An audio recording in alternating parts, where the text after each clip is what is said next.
Good morning, comic book fans. Welcome back to Comics in 5 Minutes. The ever-loving Shorty. I'm going to look at the Twilight Zone today. And this is one of those kind of things I wasn't sure if I'd bother reviewing it. I'm sure I'm going to buy it. It's on my pull list. I am actually quite the fan of the Twilight Zone. Original series, the more recent Jordan Peele produced remake.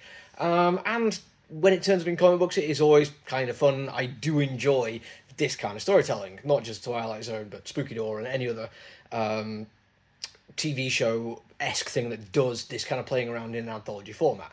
And I like it because it's an anthology, but it does make it hard to review. Unlike the usual way, where I don't bother reviewing anthologies, where there is like 18 different writers and more artists and colorists and all that coming in. It's very hard to pick out what makes each thing good because I just don't have time in 5 minutes. This one is because each comic book is its own thing, its own story with its own creative team, artists, writers, etc.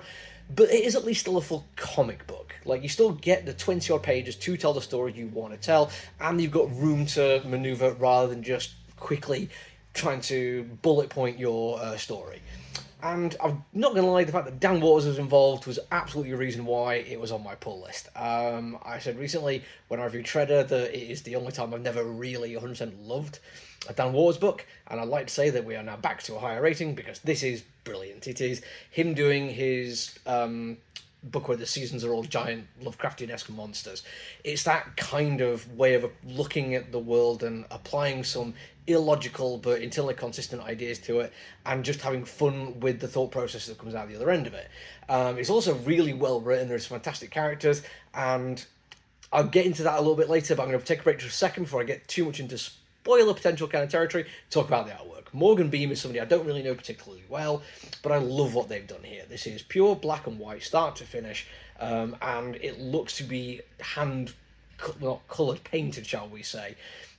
Almost watercolour-esque, and I think I can see... I don't know if it is watercolours or some other thing, but I know somebody who's painted it a little bit in the past.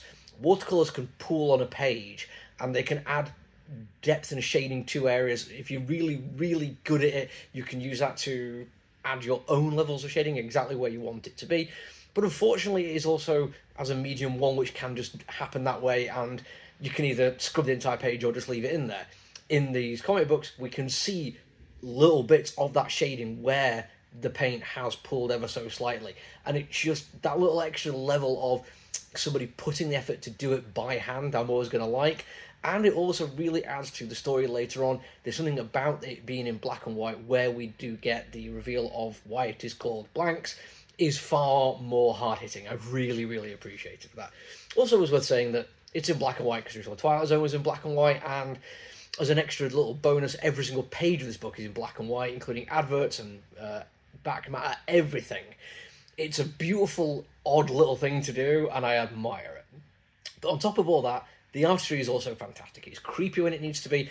Characters are really, really well done. There's a fantastic double page of 9-panel pages, which are brilliantly timed. They just add character, they add depth, there's a little bit of exposition for the story, there's a sense of timing for how long it takes to get to certain points.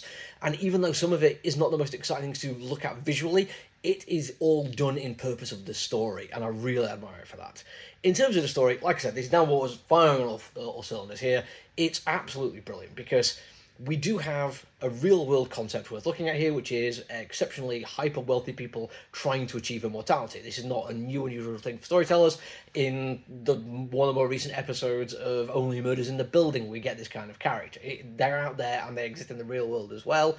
But this story does a very good job of kind of subverting my expectations a little bit and making him far more human. He has motivations, and he's using his money to act out something which, from his point of view, is a good thing. This isn't just him trying to live forever, it's trying to cure the idea of old age for everyone, if possible, to do that.